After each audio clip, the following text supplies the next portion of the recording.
বিএনপির যে নেতাকর্মী যারা আছেন সারা বাংলাদেশে তাদের চেহারা সুরত কথাবার্তার মধ্যে মানে এরকম একটা আত্মবিশ্বাস চলে এসছে যে আসলে দেশটা তারাই চালাচ্ছেন, শুধুমাত্র নামে কাগজপত্রে সাইন করছেন উপদেষ্টারা, কিন্তু চালাচ্ছেন তারা।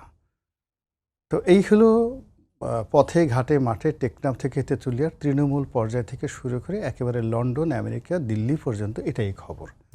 আজকের খবর দেখলাম যে তারেক রহমান সাহেবের তাকে মোকাবেলা করার জন্য দিল্লি পাগল হয়ে গেছে, কি দৈনিক ইনকিলাবে এই ধরনের একটা রিপোর্ট আসছে।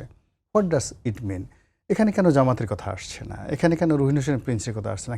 বা ইভেন ডক্টর মোহাম্মদ ইউনূসের কথা আসছে না? এখানে মূল ব্যক্তি হিসেবে সবাই তারেক রহমান সাহেবকে ভবিষ্যতের প্রধানমন্ত্রী, ভবিষ্যতের রাষ্ট্রনায়ক, আপনি যাই মনে করেন না কেন, ওটা ধরে নিয়ে পক্ষে বিপক্ষে বাংলাদেশের রাজনীতি চলছে।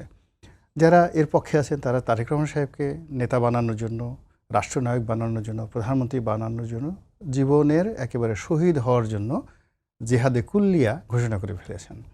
অন্যদিকে যারা বিরোধিতা করছেন তারা কিন্তু তারেক রহমান সাহেবকে ঠেকানোর জন্য নয়, তারা হলো তারেক রহমান সাহেবকে ভয় দেখিয়ে, বাধ্য করে, লোভ দেখিয়ে কি করে একটু বেশি সুযোগ সুবিধা নেওয়া, একটু সুযোগ নেওয়া যায়, কটা সিট বেশি পাওয়া যায় কিনা, কিংবা একটু নিরাপত্তা পাওয়া যায় কিনা, দুটা ব্যবসা পাওয়া যায় কিনা, 10টা পদ পদবি পাওয়া যায় কিনা। এটা হলো এই মুহূর্তে আমরা প্র্যাকটিক্যালি বাস্তবে যে অবস্থাটা দেখছি।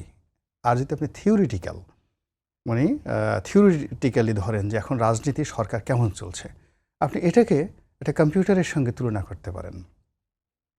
তো সেক্ষেত্রে পুরো হার্ডওয়্যার, একটা কম্পিউটারের যে পুরো হার্ডওয়্যার সিস্টেমটা বিএনপি। যদি সফটওয়্যার ধরেন, সফটওয়্যারের মধ্যে কিছু কিছু সফটওয়্যার জামাতের। আর যদি আপনি এটাকে ক্যাসিং ধরেন, ক্যাসিংটা সম্ভবত ডক্টর মোহাম্মদ ইউনূস এবং উপদেষ্টা মণ্ডলী। এর বাইরে আমার কাছে মনে হচ্ছে না। ফলে একটা কুলিং ফ্যানটা কারা ক্যাসিংয়ের?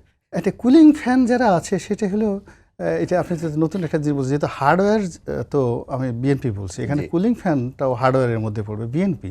অর্থাৎ বিএনপি যেভাবে বাতাস দিচ্ছে ওভাবেই সরকার উত্তেজিত হচ্ছে, বিএনপি যেভাবে বাতাস দিচ্ছে ওইভাবে সরকার ঠান্ডা হচ্ছে, বিএনপি যেভাবে ভয় দেখাচ্ছে ওভাবে সরকার ভয়ে তটস্থ হয়ে যাচ্ছে। ফলে এখানে যেহেতু আমি হার্ডওয়্যারটা পুরোটা বিএনপিকে দিয়ে দিয়েছি, ফলে কুলিং ফ্যানটাও বিএনপির মধ্যে পড়ে গেছে আর কি।